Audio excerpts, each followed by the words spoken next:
The diamond appraiser's hands trembled as he set down his loupe. "Miss Porter, I need you to sit down." But Jenna was already sitting, had been sitting for 20 minutes while he examined the stones she'd found in mason jars beneath the greenhouse floor. She thought they were glass. Decorative crystals, maybe. Something to sell at a flea market for gas money. "These aren't cut glass," he said quietly. "These are uncut diamonds. Exceptional quality. And if the rest of your jars contain similar stones." He paused, meeting her eyes. "You could be looking at several $100 million. Jenna heard the words. They didn't make sense. She had $31 in her checking account. Her car was running on fumes. Her 11-year-old daughter Sadie was eating free lunch at school because Jenna had finally swallowed her pride and filled out the forms. But that was now. This was 3 weeks ago, when everything was worse. 3 weeks earlier, the eviction notice wasn't orange this time. It was yellow, taped to the apartment door at an angle, like the landlord had been in a hurry. Jenna pulled it down with numb fingers. 5 days. She'd managed to negotiate twice before, but Frank's patience had run out. "Mom." Sadie stood in the doorway, backpack sliding off one shoulder. "What's that?" "Nothing, baby. How was school?" "Fine." Sadie's eyes went to the paper, then away. She was 11. She understood more than Jenna wanted her to. "Are we moving again?" "Maybe. I'm working on it." Jenna's phone buzzed. A text from her manager at Garden Ridge Nursery. "Can you cover tomorrow 6 a.m. to 2 p.m.? Julie called out. Another text from the cleaning service dispatch. 3 houses Thursday. $180 total. She accepted both. Sleep was negotiable. A roof over Sadie's head wasn't. That night, after Sadie was asleep, Jenna scrolled through apartment listings she couldn't afford and flew she'd never qualify for. The cheapest place she could find was $1,100. First, last, and deposit meant $3,300 up front. She had $340 in savings.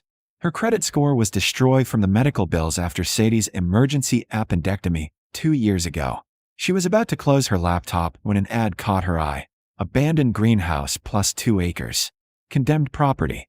Seller motivated. $2. $2. Jenna clicked through. The photos showed a sagging glass structure, most panes shattered or missing, overtaken by wild vines. The description was brief: estate sale. Property as is. Greenhouse built 1960s, uninhabitable. Land is undeveloped, no utilities. Cash only. Sold to settle debts. The address was 40 minutes outside town, near the old highway nobody used anymore. Jenna zoomed in on the photos. The greenhouse was a disaster, but the land looked clear. And $2. She could park her car there if nothing else. Live in it while she figured things out. It was better than nothing. She emailed the estate attorney. "I'll take it. Can meet tomorrow with cash." The response came at 6 a.m. "Accepted. Bring ID. Meet at property 4 p.m. Jenna stood in front of the greenhouse at 3:55, 2 crumpled dollar bills in her pocket. The attorney pulled up in a BMW, looking irritated at the gravel road. "Miss Porter? This won't take long." He handed her a folder of documents. "Sign here, here, and here. Property transfers as is, no warranties, no liability. The family just wants it gone. It's been empty since the owner died in 2003. Who owned it? Elderly woman named Constance Webb. No children. The estate's been in probate hell for 20 years. Creditors, disputed claims. The court finally authorized liquidation. You're getting it for $2 because it costs more to maintain than it's worth." He watched her sign. "You planning to live here?" "Maybe." He looked at the greenhouse, at her rusty Honda, at Sadie waiting in the passenger seat. His expression softened slightly. "Good luck," he said, and drove away. Jenna walked the property with Sadie. 2 acres of overgrown grass and wildflowers. The greenhouse was worse up close. Bent metal frames, shattered glass everywhere, the floor thick with dead leaves and dirt. "It's kind of pretty," Sadie said carefully. "Like a fairy garden. But scary." "Yeah." Jenna pushed open the crooked door. Inside, the air was cool and damp. Wooden plant tables had collapsed into piles of rot. Clay pots lay broken across the ground. At the far end, a metal hatch was set into the concrete floor, a root cellar, Jenna guessed, for storing bulbs or vegetables. She tried the hatch. Locked or rusted shut. "Can we go home?" Sadie asked. "I have homework." "Home?" "The apartment they'd be evicted from in 5 days."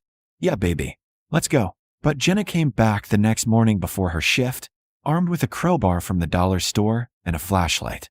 The hatch fought her, then gave way with a screech of metal. The ladder below was wooden, questionable. Jenna tested each rung carefully. The root cellar was bigger than she expected, maybe 10 feet square, lined with stone. Wooden shelves held mason jars covered in dust. Jenna lifted one, shining her light through the glass. It was full of stones. Clear stones, each about the size of a grape, rough-edged and dull. She opened the jar. The stones clicked together in her palm, heavy and cold. There were 37 jars on the shelves, all full. Jenna sat on the stone floor, holding a handful of what she assumed was decorative glass, and laughed until she cried. Of course her $2 greenhouse came with jars of fake crystals. Of course. But something made her pocket 3 stones before she climbed out. Just in case.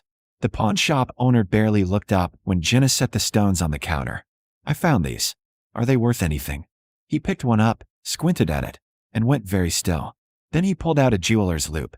When he looked up, his face was carefully blank. Where did you get these? My property. Are they glass? Ma'am, I can't help you with these. You need a specialist. He wrote down an address. Go see Bernard Katz.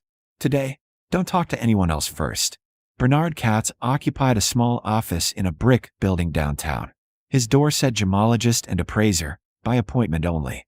Jenna knocked anyway, and now she sat in his office, listening to him say impossible things about hundreds of millions of dollars. I need to see the rest, Bernard said. All of it. And Miss Porter? Don't tell anyone about this. Not yet. Jenna stood in the root cellar with Bernard Katz and a woman he'd introduced as his colleague, Dr. Sarah Chun, a gemologist from the university. They'd arrived in separate cars, both insisting on discretion. Bernard had made Jenna promise not to tell anyone, not friends, not family, nobody, until they knew exactly what they were dealing with. 37 jars, Jenna said, pointing to the shelves. All full of stones like the ones I showed you. Bernard opened the nearest jar with gloved hands. He poured stones into a velvet tray, spreading them with a small tool. Dr. Chun examined them under a portable light, making notes on a tablet. Uncut diamonds, she confirmed. Exceptional clarity. Minimal inclusions. These are investment-grade stones, possibly sourced from African mines based on the crystalline structure. She looked up. Mr. Katz, we need to do a full inventory. They worked for 4 hours. Jenna sat on the cellar steps, watching them weigh, measure, and photograph.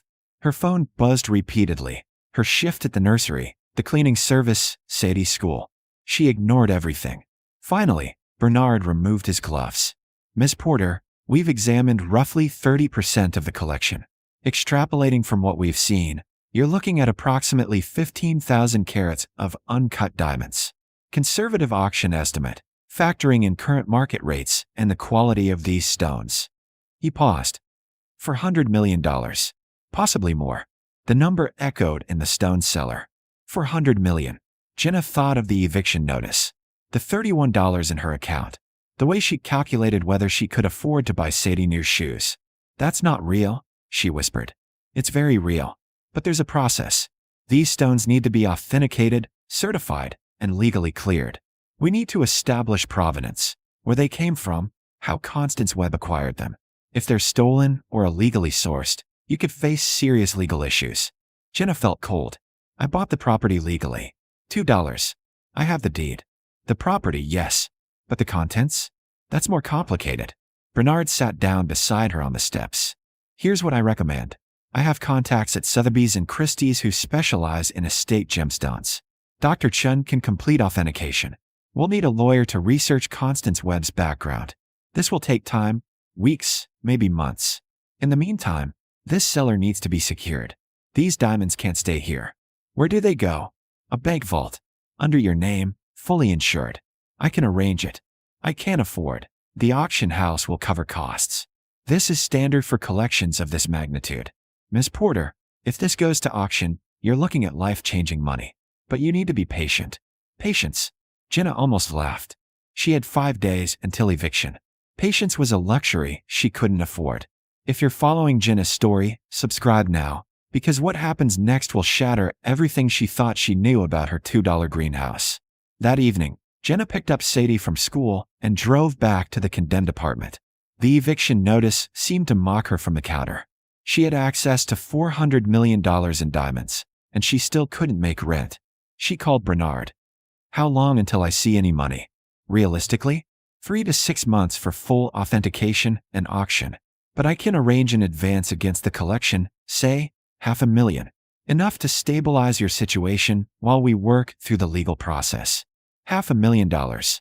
Jenna closed her eyes. "Yes, please. I'll have papers ready tomorrow. In the meantime, we're moving the collection to a vault tonight. I've hired security. Don't go back to the greenhouse alone." But Jenna couldn't sleep. At midnight, she drove back to the property, needing to see it one more time before it became real. The greenhouse looked ghostly in the moonlight, its broken glass glinting like scattered stars. She walked to the root cellar. The hatch was closed but not locked. Bernard's team had been careful. She climbed down with her flashlight, expecting to find the shelves empty. They weren't. In the corner, hidden behind a collapsed shelf, was a wooden box she hadn't noticed before. Jenna pulled it out, blowing off dust. Inside was a leather journal, its pages yellowed and brittle. She opened it carefully.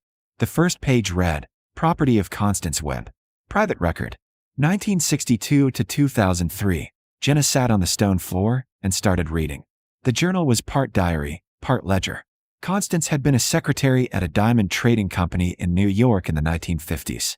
She'd worked for a man named Victor Hartmann, who dealt in uncut stones from African mines. The entries were methodical. March 1962, VH conducting illegal transactions, keeping stones off official records, selling to private buyers. No taxes, no documentation. August 1963, discovered VH is stealing from company inventory, replacing real stones with synthetics. I confronted him. He threatened me. October 1963, took insurance. Over 12 months, I replaced his stolen stones with glass before he could move them. Kept the real diamonds. If he reports them missing, he'll expose his own theft. Mutual destruction. Jenna's hands shook as she read. Constance had spent years quietly collecting diamonds that Victor Hartmann had stolen, stealing from a thief, piece by piece, as insurance against his threats. December 1965, VH died.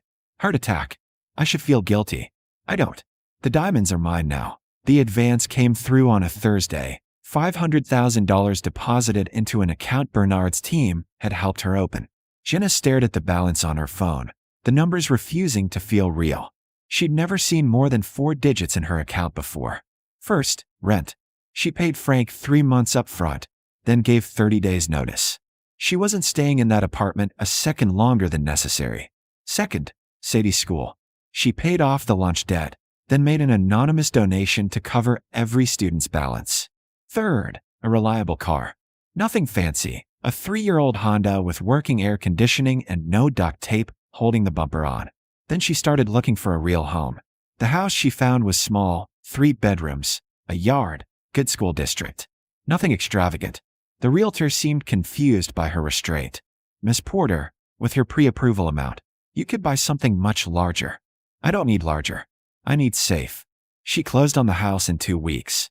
The day they moved in, Sadie ran through the empty rooms, her footsteps echoing. "I get my own room? Really? Really, baby?" That night, Jenna sat in the kitchen, her kitchen, with counters that weren't peeling and a refrigerator that didn't wheeze, and let herself cry. Not from sadness. From relief so profound it felt like grief for all the years she'd spent bracing for disaster. The full authentication took 4 months. Bernard called with updates, stones certified, legal clearances obtained, auction houses bidding for the right to sell. Sotheby's won. They scheduled the auction for November, marketing it as the Constance Webb Collection, a hidden fortune in uncut diamonds. The story leaked, of course. Local news picked it up first. Single mother finds $400 million in diamonds in $2 greenhouse. Then national outlets. Jenna declined every interview. She didn't want cameras. She didn't want her story dissected. She wanted privacy and stability and the chance to give Sadie a childhood that wasn't shaped by scarcity. But there was one person she couldn't avoid, her ex-husband, Marcus. He showed up at her new house on a Saturday morning, driving a truck she didn't recognize. Jenna watched him from the porch, her stomach tight, with old anxiety. Jenna, heard about your windfall. Marcus, what do you want? Just thought we should talk. You know, about Sadie. I've been thinking, maybe I should be more involved. Take her on weekends. Share custody properly. Jenna almost laughed. Marcus had walked out when Sadie was 3, reappearing sporadically to criticize Jenna's parenting before vanishing again. He'd paid child support exactly twice, both times after court orders. No, Jenna said simply. Come on. I'm her father. I have rights. And with your new situation, you're going to have serious money. It's only fair that you what? Demand a cut? Try to renegotiate support so you can claim you're entitled to my assets. Jenna stepped off the porch. Marcus, I bought a greenhouse for $2. I worked 3 jobs to keep our daughter fed. You contributed nothing. You don't get to show up now and pretend you deserve something. I could take you to court. Do it. My lawyer costs more per hour than you made last year. And every text you never answered, every birthday you missed, every support payment you dodged, it's all documented. So go ahead. Try.